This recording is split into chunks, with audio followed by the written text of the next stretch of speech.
Okay, so here's a little more detailed look at solos number 4 and 5 from Dark Blue, and then we're going to talk a little bit about pentatonic scales. The next solo begins where this one left off, and then we're moving back up to position 12, the first finger at fret number 12, to play an E minor pentatonic scale. So I've got 4 16th notes, 2 8th notes, then a 16th note, a dotted 8th, and a quarter. Then I follow up with, so that whole lick goes.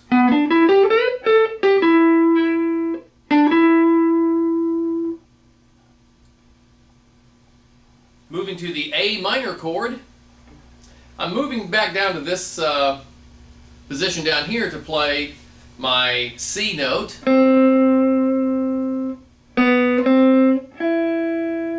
So C, B, C, E, and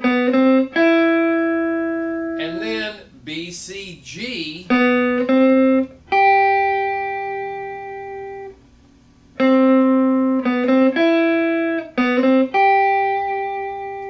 if you have downloaded or if you've contacted me and gotten the sheet, you'll notice I've got some finger numbers underneath that lick to help you sort it out a little better.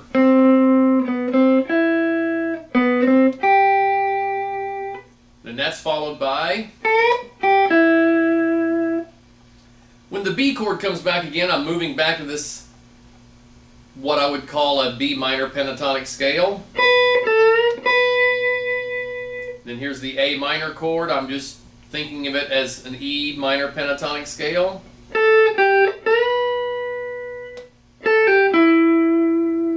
Then I finish up with a lick with some 16th notes in it. Nice little bend there. Then the next verse begins with a lick that has 4 16ths, then 2 8ths, then 6 16th notes and an 8th note, followed by 4 16ths, an 8, 2 16ths, and a quarter. That's a lot of notes packed in here. I'll play it slowly and hopefully correctly so that you can see how it goes.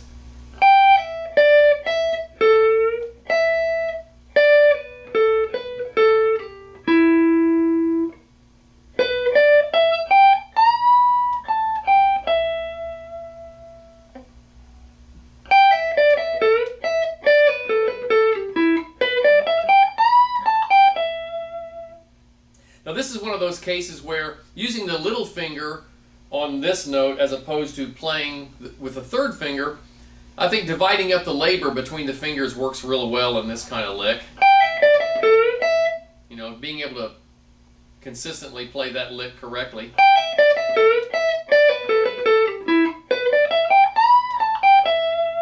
And immediately getting the second finger on the B note, which is at fret 16, is that right? Yeah, 16. Playing that lick right there. So the whole lick combined.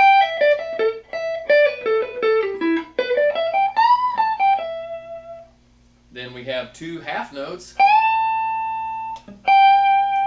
And then this lick here.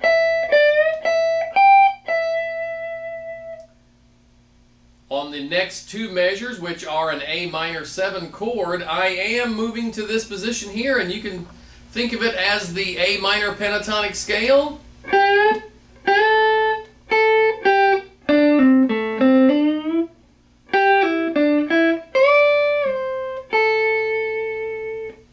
See that one again. I'm going to play.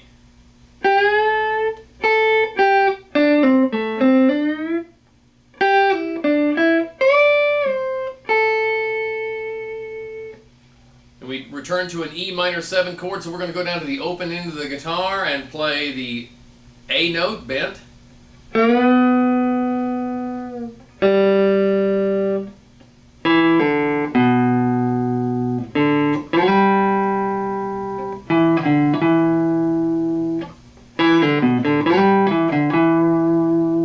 Then following up with an E minor pentatonic scale in this position.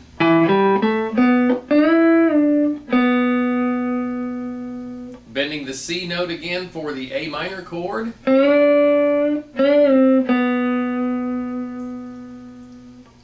then for the E minor chord, and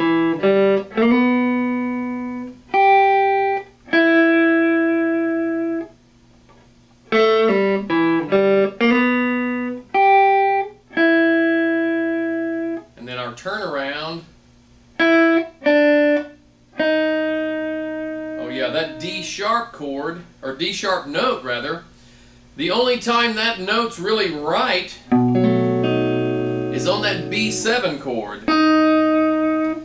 It's the only time the chord gets played in the song, so if I play that note, it helps complement that tension that's created by the chord. Let's talk about an E minor pentatonic scale. If I start on the E at fret 12, and G, A, B, D, and then I'm back to E. So I played 5 notes and then I started over. E and E. If I can see this pattern,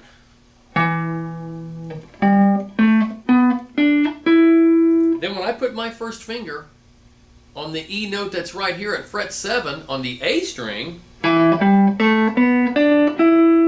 have exactly the same pattern. Then I can move on down the guitar to the 2nd fret on the D string and play exactly the same pattern, and I'll be completely wrong. This is where we have to notice what's happening, and that is I have to add a fret to that last string that I played, because we know when we are tuning our guitar, if I have the E note correct, when I play the 5th fret, that's the sound of the A string. When I play the A string at the 5th fret, that's the sound of the D string. When I play the D string at the 5th fret, that's the sound of the G string. When I play the G string at the 4th fret, it's the sound of the B string. And that is why the interval between these 2 strings, the G and the B, that interval is different than all the other intervals between the strings. So when I know a pattern, whatever it may be, if that pattern ever makes it to the G to B string border, the boundary of that place, I have to add a fret to compensate for the difference in the tuning. Now, if I take this E minor pentatonic scale and then move it over here to fret number 7, an interesting thing happens in that it is lying exactly in the same place that if I were playing a B minor pentatonic scale, I might be in this position. Because here's my B note, and there's the pattern that we just played. Well, the E minor pentatonic scale uses that note, the G, instead of the F sharp. Because if I play my E minor pentatonic scale all the way up and then go down below the root, it's going to use the D and the B. Takes me back to here. So here's what's important to notice. The B minor pentatonic scale and the E minor pentatonic scale are 80% the same thing. Okay, let's get a better look at that. The B minor pentatonic scale, the E minor pentatonic scale. If I start eliminating,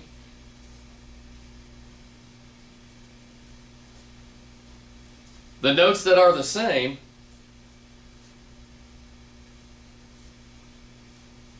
pretty soon I'm left with the only 2 notes that are different, which is why it's easily confused if you're not sure where you're going.